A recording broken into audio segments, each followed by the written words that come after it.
The WHO recommended expenditure on health is 6% of GDP. At this point, India spends 0.9% of its GDP on health. This is affecting the poor. How come then the drugs become so expensive that they are not available for the common person? When we are talking of patents and we are talking of product patents, who are the people that we are talking about? Who's going to get wiped out? There are also those who seriously question the assumed link between the new patent system and the development of new drugs. One of the world's leading authorities on intellectual property says evidence suggests patents do not always lead to breakthroughs. Indeed, he says it's possible they hinder innovation rather than encourage it. There is a significant academic work showing that in many cases patents may block rather than promote innovation. Patents have become stronger, but in fact the innovation is declining in a very substantial manner. In some cases, sharing of knowledge will lead to more innovation than appropriation of knowledge. If you promote competition, then prices will go down.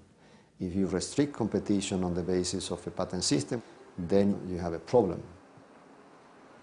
Professor Correa also points out big drug companies have to answer to their shareholders. They must make a profit.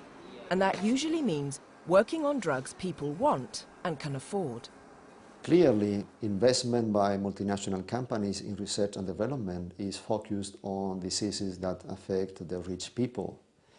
They are not interested in investment in diseases that prevail in developing countries, because there they haven't got a significant market.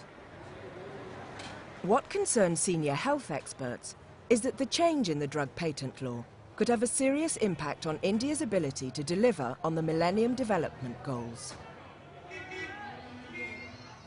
Well, the relationship between the Indian patent law and the MDGs potentially has to do with whether the Indian patent law turns out to have a negative effect on access to low-priced antiretrovirals. If it does turn out to have a negative effect on access to low-cost antiretrovirals, then it will very seriously and adversely affect the achievement of the Millennium Development Goals. Because turning around HIV/AIDS and TB and malaria, by the way, is a central and important Millennium Development Goal on which a number of other Millennium Development Goals rest. You can't achieve the education goal if your school teachers are dying of HIV/AIDS faster than they're being trained, as is the case in a number of Southern African countries today. There's also an issue about the social value of drugs currently under development. Today, it's more about curing baldness or improving sexual performance, because that's what people in rich countries want and can afford. Drugs for killer diseases don't bring in quite so much money. I think for me it's frightening that 10 or 12 people today are deciding what are the kind of drugs that need to be researched. Because clearly those drugs are being researched not because of the health needs, but based on how much profits they can bring in. That's why you have research money going into drugs for baldness or Viagra. But the last drug for tuberculosis was developed something like 30 years back. When you deny people cars or washing machines, they don't die. When you deny people drugs, they die, and they die in millions. But the head of Novartis in India points out that his company should not be expected to invest in developing drugs that won't make money. India has over 35 million diabetic patients, another 35 million non-diagnosed, 70 million patients. And today we do not have heat-resistant insulin, which means insulin cannot be transported into the interior, or if it is transported, it is ineffective.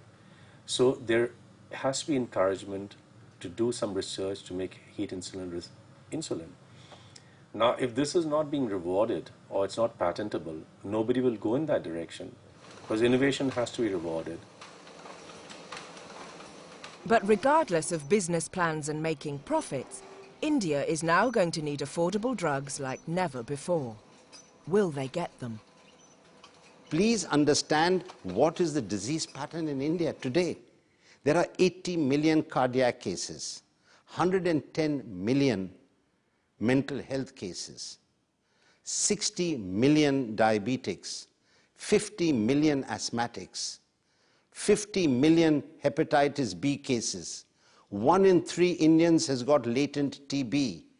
The World Bank themselves have said that India by 2015 will have 35 million HIV positive cases, approximately half that in the world.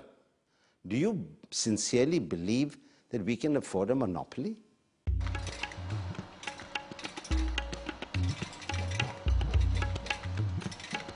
It will take some time before the true effect of this important change in the Indian patent drug law can be properly assessed. It's also a key test for the Indian government in its commitment to providing medical care, especially in the face of an expected increase in the number of HIV/AIDS cases. Meanwhile, though, how to supply those who need low-cost drugs the most is a matter that now hangs in the balance.